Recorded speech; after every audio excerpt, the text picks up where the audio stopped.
अस्सलाम वालेकुम, मैं हूं मोहम्मद आसिफ चौधरी। जैसा कि आपको पता है, आज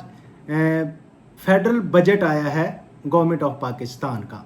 जिसमें जो सेल्स टैक्स एक्ट 1990 में तब्दीलियां आई हैं उनके बारे में मैंने पहले सेक्शन 2 में जो डेफिनेशंस में चेंजेस थी उसमें आपको सारी बताई। तो अब हम आगे चलते हैं सेक्शन 3 पे। लेकिन एक चीज़ मैंने नोट की है, इसमें इस बजट में सबसे ज़्यादा जो लॉ में सेल्स टैक्स एक्ट में अभी तक तब्दीलियां मैंने नोट की हैं वो ये हैं। एक तो ये है कि ऑनलाइन मार्केट प्लेस, जहाँ ई कॉमर्स जो है, जैसे कि डेफिनेशंस में भी आपने देखा ज़्यादातर उसमें तब्दीलियां थी, और आगे भी मैंने जो पढ़ा है वो भी उसी में ज़्यादा तब्दीलियां हैं, उसके रिलेटेड हैं, पेनल्टीज़ के रिलेटेड हैं। फिर इसके अलावा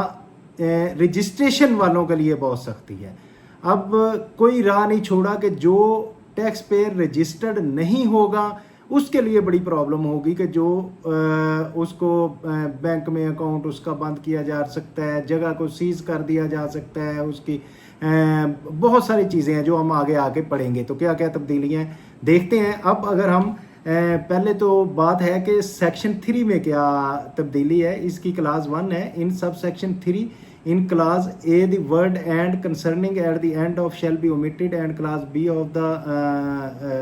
full stop at the end the semicolon and the word and this that ये तो इसको आगे डिटेल में हम पढ़ेंगे तो तब्दीलियाँ उसकी कर लेंगे। इसी तरह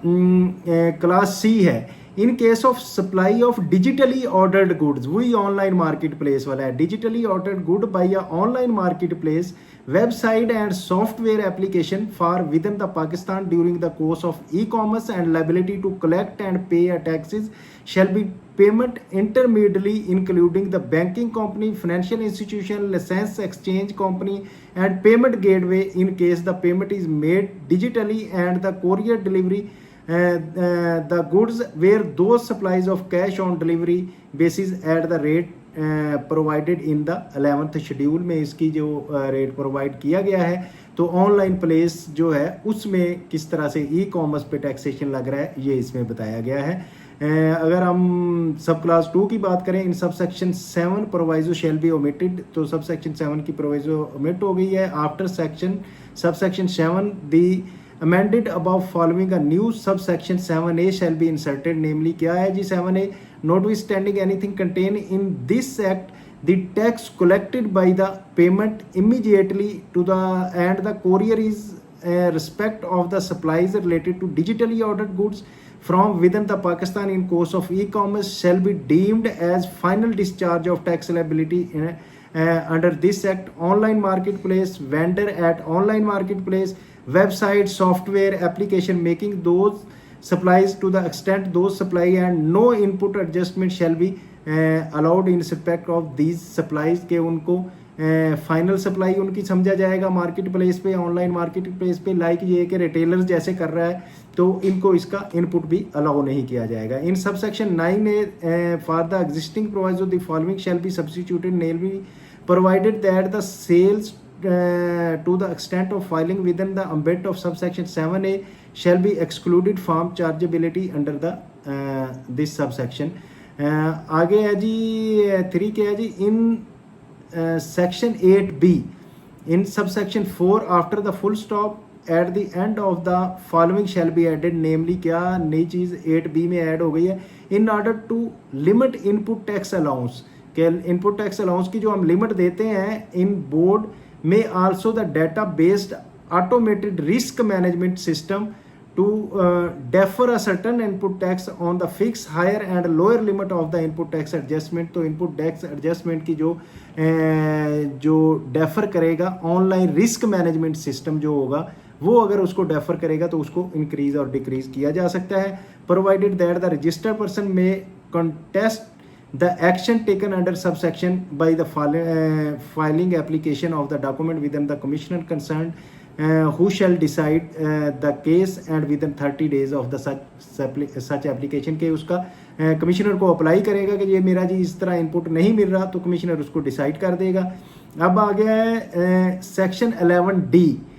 after subsection 4 the following new subsection shall be added, namely तो एक नया सेक्शन क्या आया है जी सेक्शन 5 है, सब सेक्शन 5 है, not with standing anything contain in this section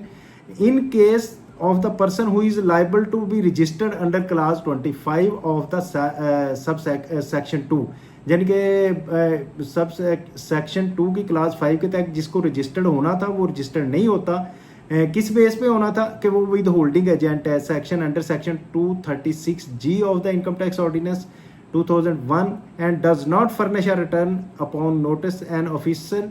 of inland revenue may assess sales tax liability on the value addition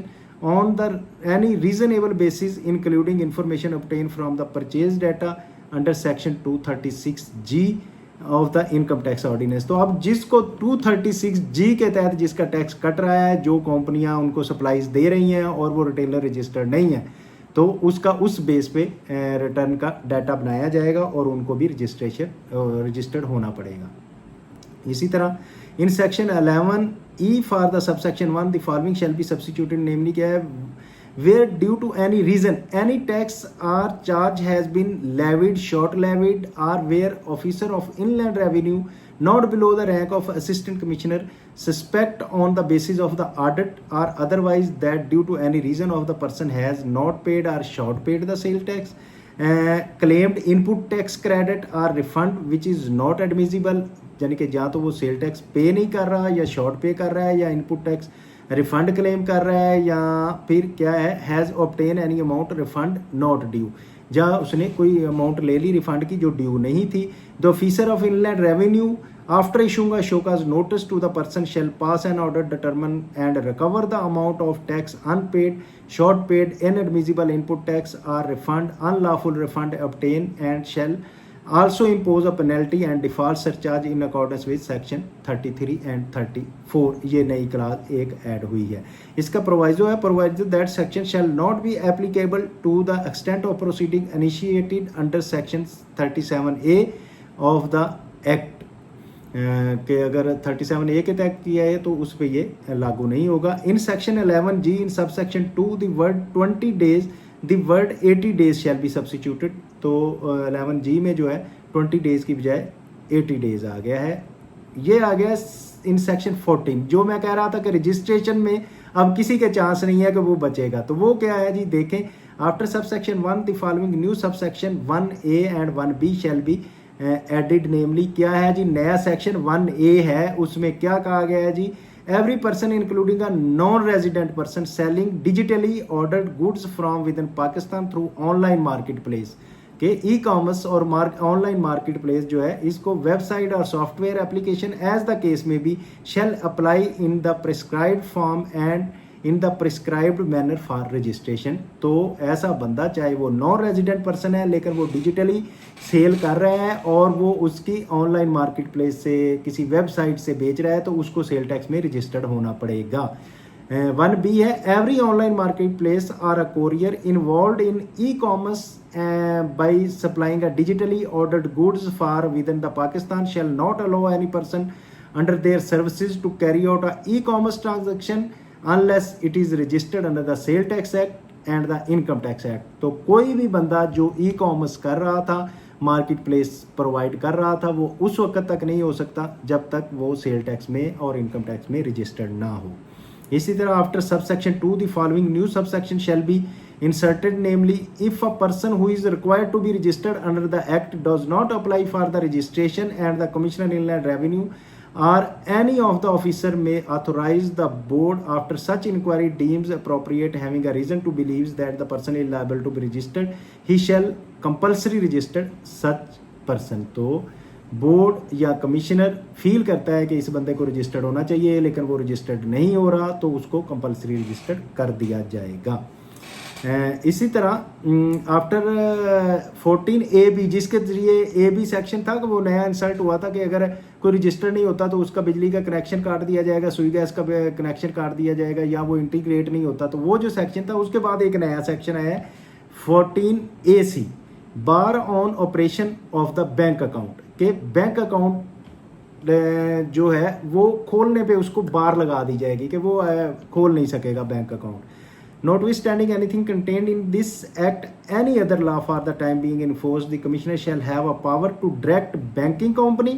scheduled bank or the financial institution through an order in writing or bar operation of the bank account of any person who failed to get registered for the purpose of this act, कि जो बंदा इस act के तहत registered होना था वो नहीं रजिस्टर्ड होता तो वो बैंक अकाउंट नहीं खोल सकेगा। कमिश्नर के पास इख्तियार है कि वो बैंकिंग कंपनी को रोक सकता है, फाइनेंशियल इंस्टीट्यूशन को रोक सकता है, शेड्यूल्ड बैंक को रोक सकता है। इसी तरह सब सेक्शन 2 है, notwithstanding anything contain in subsection 1 upon registration of such person the commissioner shall issue a conveyor order in removal of the bar of operation of his bank account immediately, कि अगर वो registered हो जाता है तो फिर commissioner उसको लिखेगा कि ये एक नया सेक्शन है 14AC के इसको बार को हटा दिया जाए। इसी तरह सब सेक्शन 3 है, सेक्शन 14AC जो नया सेक्शन आया है उसकी, any person aggrieved by any decision और order passed under subsection 1 within 30 days of the date of receipts of such decision order prefer to appeal before the chief commissioner inland revenue, कि अगर कोई इससे aggrieved होता है तो वो उसके पास राइट है कि वो चीफ कमिश्नर इनलैंड रेवेन्यू के पास अपील कर सकता है। The provision of this section shall come into force on such date as the board में notification in the official gazette appoint, जब नोटिफिकेशन हो जाएगा ऑफिशियल गजट में तो वो इस पे उस दिन से लागू होगा। इसी तरह एक और सेक्शन है 14AD, bar on transfer of immovable property. मैंने कहा था कि जो रजिस्टर्ड नहीं होगा उसके लिए बहुत पाबंदियां हैं, तो वो ये देखें कि किसी के पास इमूवेबल प्रॉपर्टी है और वो उसको ट्रांसफ़र करना चाहता है तो वो ट्रांसफ़र नहीं कर सकेगा अगर वो लायबल टू बी रजिस्टर्ड है और वो रजिस्टर्ड नहीं होता। तो लॉ क्या है, नया लॉ आया है, notwithstanding anything contain in this act और any other law for the time being in force, Commissioner shall have a power to direct the property registered authority through an order in writing to bar the transfer of immovable property of any person failed to get registered for the person of this act, के वो liable to be registered है और वो registered नहीं हो रहा तो उसकी रजिस्ट्रेशन रोकी जाएगी, ट्रांसफर ऑफ प्रॉपर्टी रोक दी जाएगी। Notwithstanding anything contain in subsection 1 upon registration of such person the commissioner shall issue a convey order to removal the bar on the transfer of immovable property. तो ज़ाहिर है वो फिर जब हो जाएगा तो फिर कमिश्नर उसको अलाउ कर देगा और बार ख़त्म हो जाएगी। और इसी तरह कोई भी पर्सन एग्रीव होता है पहले की तरह तो वो चीफ कमिश्नर के पास उसकी कर सकता है अपील, और ये सेक्शन भी जो है जब बोर्ड नोटिफाई करेगा तो हो जाएगा। इसी तरह 14E है, other cohesive action of non registered person. इसके अलावा और भी हो सकते हैं भाई, प्रॉपर्टी ट्रांसफ़र नहीं कर सकता, उसकी बैंक अकाउंट नहीं खोल सकता, तो इसके अलावा भी हैं। वो क्या क्या हैं जी, notwithstanding anything contain in this act any other law for the time being in force any person who fail to get himself registered for the purpose of this act chief commissioner shall have a power. क्या है जी, chief commissioner के पास अगर वो registered होना था और नहीं हो रहा तो chief commissioner seal the business premises, उसका बिजनेस प्रीमिसेस सील कर सकते हैं, seize the movable property seize कर सकता है, appoint a receiver of management for the taxable activity of person, तो उस पर रिसीवर और मैनेजमेंट टैक्सेबल एक्टिविटी के लिए अपॉइंट कर सकता है। Action under subsection 1 shall not be carried out unless, ये सब सेक्शन 1 के तहत एक्शन नहीं लिया जाएगा कब तक, a public notice issue specifying the date from which the premises shall be sealed और मूवेबल प्रॉपर्टी इज अटैच्ड और receiver is appointed of the management for the taxable activity, कि जब तक उसको पहले नोटिस नहीं दिया जाएगा, पब्लिक नोटिस नहीं दिया जाएगा। इसी तरह committee comprises of chief commissioner, the commissioner concerned and the representative from the chamber of commerce, trade body provides the opportunity for being heard to the person through open court, के chief commissioner concern और trade body की जो body है उसके सामने वो अगर court में पेश हो तो उसकी बात सुनी जाएगी। Such decision is made public by the placement on the boards website and newspaper, तो इस डिसीजन को प्लेस किया जाएगा बोर्ड की वेबसाइट पे। इसी तरह notwithstanding anything contain in subsection 1